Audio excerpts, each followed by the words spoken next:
Irmãos caríssimos, a glória do Senhor manifestou-se e sempre há de manifestar-se no meio de nós até a sua vinda no fim dos tempos.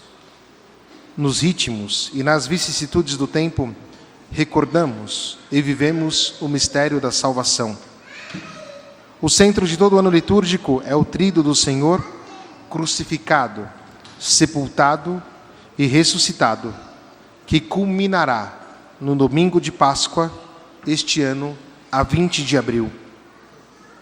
Em cada domingo, Páscoa semanal, a Santa Igreja torna presente este grande acontecimento no qual Jesus Cristo venceu o pecado e a morte. Da Páscoa do Senhor, procedem todas as celebrações do ano litúrgico. As cinzas, início da Quaresma, a 5 de março. A Ascensão do Senhor, 1º de junho. Pentecostes, a 8 de junho. Corpo e Sangue de Cristo, a 19 de junho. O primeiro domingo do Advento ocorrerá no dia 30 de novembro. Também nas festas da Santa Mãe de Deus, dos Apóstolos, dos Santos e na comemoração dos fiéis defuntos, a Igreja peregrina sobre a terra proclama a Páscoa do Senhor. A Cristo que era, que é e que há de vir, Senhor do tempo e da história, louvor e glória, pelos séculos dos séculos. Amém. Muito bem, isso aqui é uma tradição da Igreja anunciar no dia da Epifania, o dia da Páscoa. Portanto, 20 de abril, sabemos que temos um grande compromisso, aquele de vir até a nossa Igreja celebrar o grande mistério da nossa salvação. Veja, todo e qualquer homem, se não tem a consciência exata, tem ao menos a subconsciência que ele está em direção a alguma coisa. E nesta direção, ele procura compreender o sentido. Nós vivemos os dias da nossa vida dentro deste caminho. E este caminho, à medida que passa, se revela e revela uma série de realidades que estão ao nosso redor. E é interessante observar que o homem que está a caminho, ele é caracterizadamente inquieto. Enquanto o homem não entende o sentido da própria vida, enquanto o homem não entende o sentido das coisas, ele fica inquieto. Sob esta experiência, nos narrará de maneira brilhante Santo Agostinho, no livro das Confissões: o nosso coração estará inquieto enquanto não repousar em vós, ó meu Deus. Portanto, a resposta para a inquietude do coração humano, do homem, é encontrar o Senhor, encontrar o próprio Cristo. Este é o único modo pelo qual o homem pode entender o sentido da própria vida. E o homem que é honesto, ele procurará a presença do Senhor e a intuirá nas diversas realidades da existência. Por isso que as coisas criadas, que possuem as sementes do Verbo, como nos ensinará o Concílio do Vaticano II, elas estão sempre abertas para, melhor, não somente abertas, elas também indicam o caminho que o homem pode encontrar Cristo. Por isso que o cristão, ele ama a realidade, ele ama a criação, porque foi criado por Deus, porque é boa. E à medida que nós nos entretemos com as coisas criadas, de maneira séria e responsável, profunda, aquela nossa inquietação, ela tende a encontrar uma direção. Os reis magos, essas figuras simpaticíssimas, que nós não temos muitas informações, eles provavelmente eram este tipo de pessoa, que estavam procurando as respostas e estavam atentos a isto.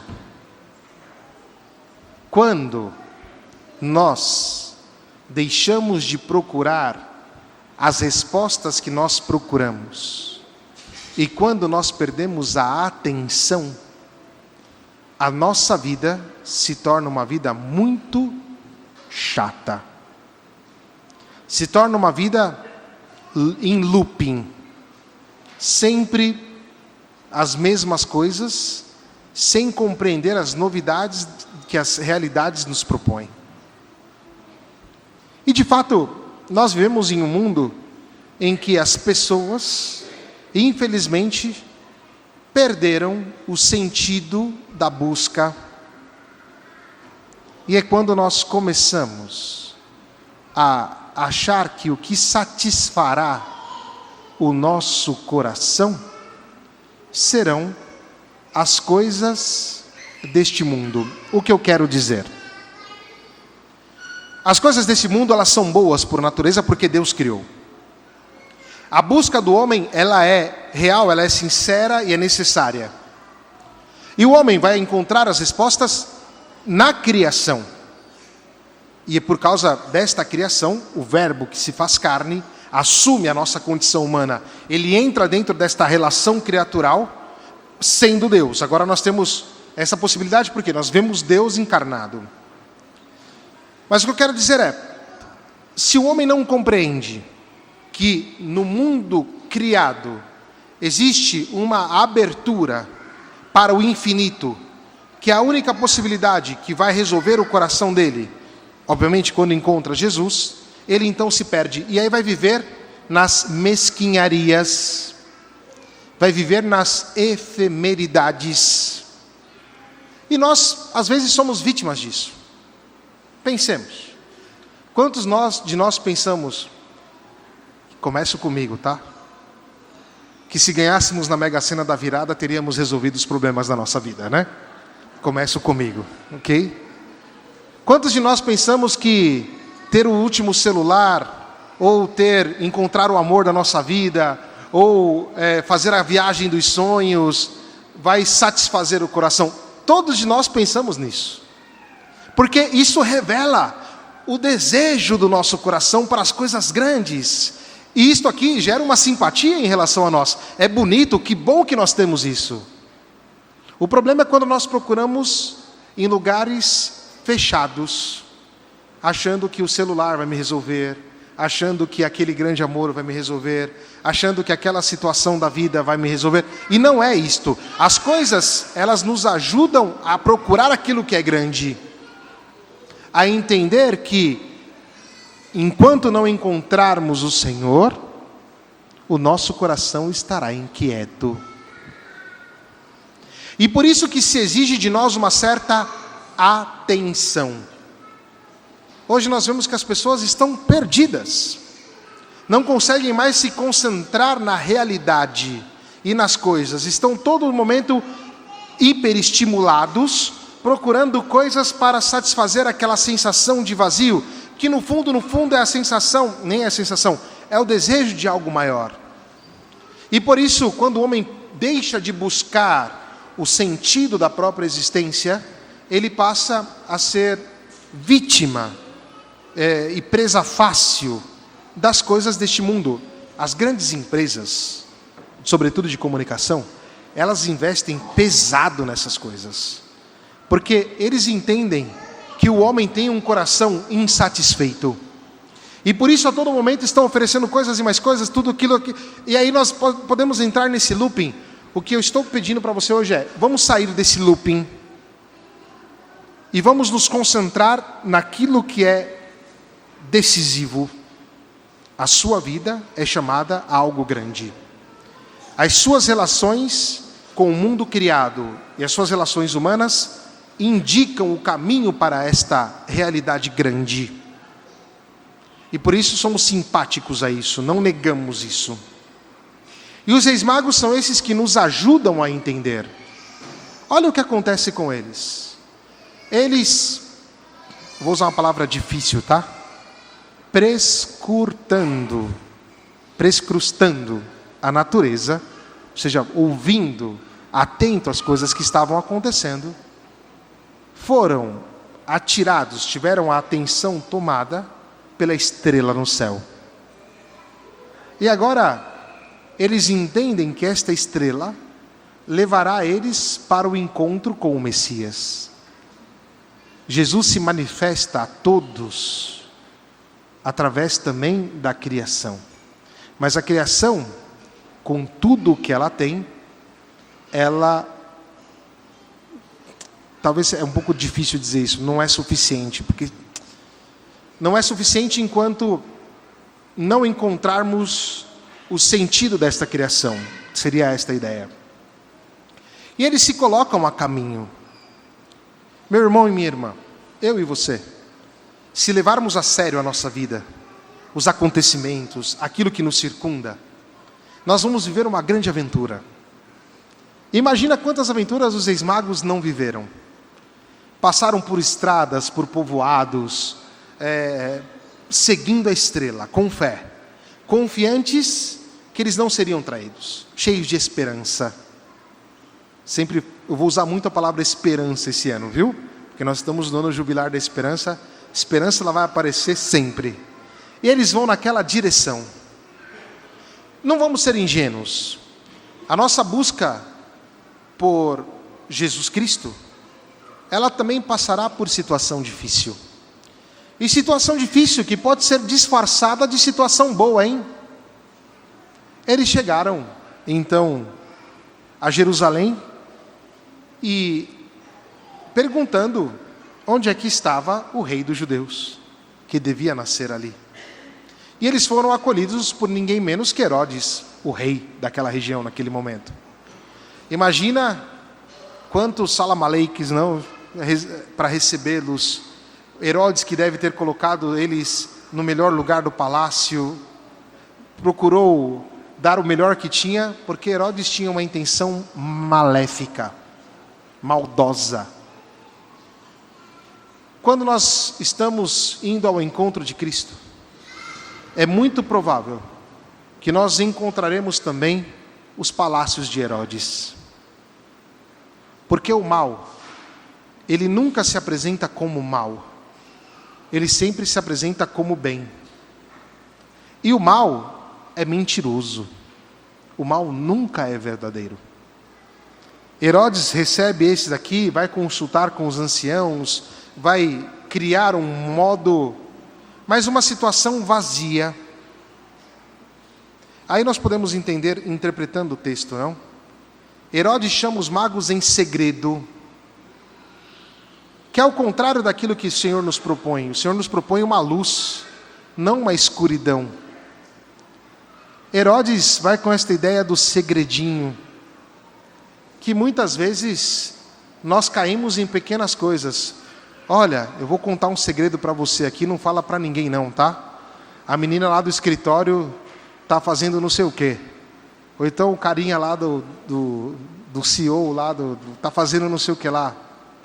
O mal, ele se manifesta assim, querendo o nosso segredinho. Os filhos da luz não se manifestam desse modo. Os filhos da luz são claros. Os reis magos não tiveram segredinhos.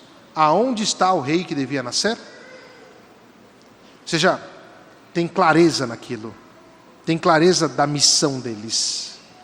Se nós perdermos o sentido da busca da nossa vida, nós vamos viver a nossa vida enclausurados. E olha, tem muita clausura moderna, né? Basta pensar no seu celular. Basta pensar no seu tablet. Basta pensar você sozinho no seu quarto, com muitos segredos, não? E nós sabemos que esses segredos, eles não levam para lugar nenhum, a não ser para a tristeza, para o fechamento de nós, para o fechamento dos nossos relacionamentos. Nós não somos chamados a viver no palácio de Herodes. Tanto não somos chamados, que os reis magos perceberam que eles estavam numa situação delicada. E vai nos dizer o Evangelho um trecho muito bonito, porque Herodes mentiu. Herodes queria matar Jesus, ele não queria concorrente. Vai dizer Herodes: quando vocês tiverem informação do menino, me avise para que eu também vá adorá-lo. Mas ele é o rei, se ele fosse sincero e verdadeiro, ele não teria feito isso às escondidas. Ele teria feito como os reis magos: onde está o rei? E vai nos dizer o Evangelho que os reis magos tiveram uma grande alegria, uma alegria muito grande, quando viram novamente a estrela. Tem uma música de um autor chamado Claudio Chieffo, é italiano, em que ele vai falar sobre o palácio de Herodes.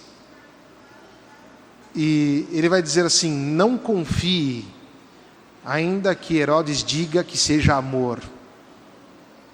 Não confie, ainda que Herodes diga que seja fortuna ou sorte.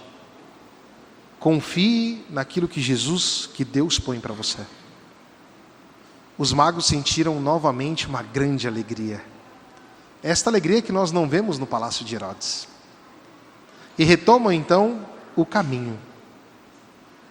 Meu irmão, minha irmã, eu e você, muitas vezes desanimamos, sabemos disso. Muitas vezes a gente colocou a nossa esperança em coisas do mundo, em pessoas, em promessas. Muitas vezes a gente parou de caminhar mesmo. Isso pode acontecer. Faz parte da nossa vida.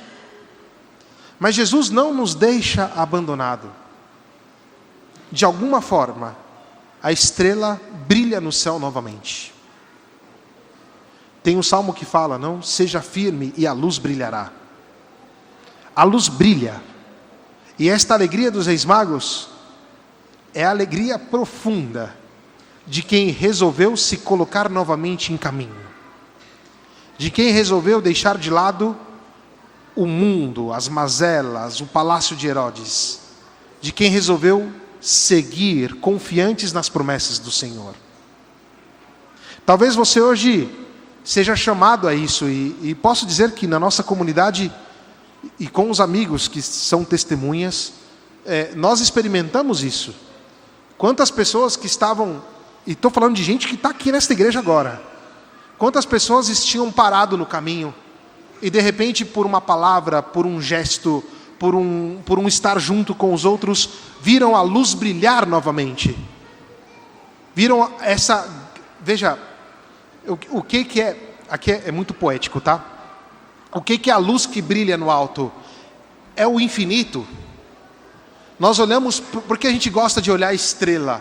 Porque ao olhar a estrela nós vemos a imensidão. E o nosso coração é feito para isto aqui. O nosso coração não é feito para o palácio de Herodes, para as coisas mesquinhas, para os segredinhos.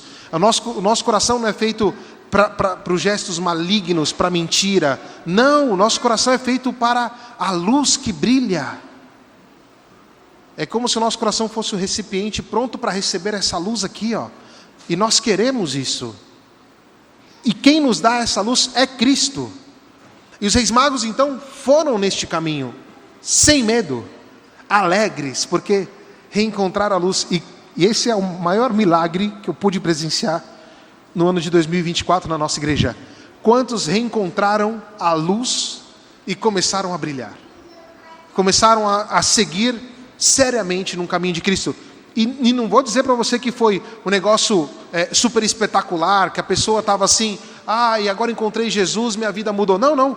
Teve gente que passou por caminho mesmo, difícil. A luta de ou entre ficar ali no palácio de Herodes ou voltar para a própria casa é um caminho. E é neste caminho que nós somos pacientes com os irmãos, porque caminhamos com eles até que eles possam encontrar Cristo. Os reis magos foram até a manjedoura e vai nos dizer que ao entrarem na casa, o que eles viram? Maria e o menino. Não tem como nós pensarmos no cristianismo sem pensar na humanidade de Cristo. E esta humanidade que, ao vê-la, nos transforma. Eu falei no domingo passado, na missa, não, domingo passado não, no dia 1º, exatamente sobre isso. A proposta cristã não é uma proposta terapêutica. Eu vou me sentir bem se eu for na igreja. Agora minha vida vai ficar... O encontro com Cristo não é moralista. Vai me dar uma regrinha, um papelzinho que eu tenho que ficar dando tique para cumprir coisa. O encontro com Cristo é transformador.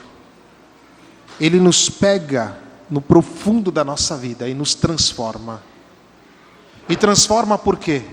Porque aquilo que dissemos no começo, o desejo de plenitude, nós não somos capazes de construí-lo ou de realizá-lo. Quem realiza é alguém. Este alguém tem um nome: Jesus de Nazaré. Somente quando encontramos Cristo é que a nossa vida é completamente transformada. O que se espera de nós? Aderir a isto, com sinceridade de coração. Atenção, não é uma adesão jurídica, tá? É uma adesão com toda a nossa vida. Porque Jesus Cristo revela ao homem quem é o homem e a sua altíssima vocação. Portanto, quando encontramos com Cristo, encontramos aquilo que nós verdadeiramente somos.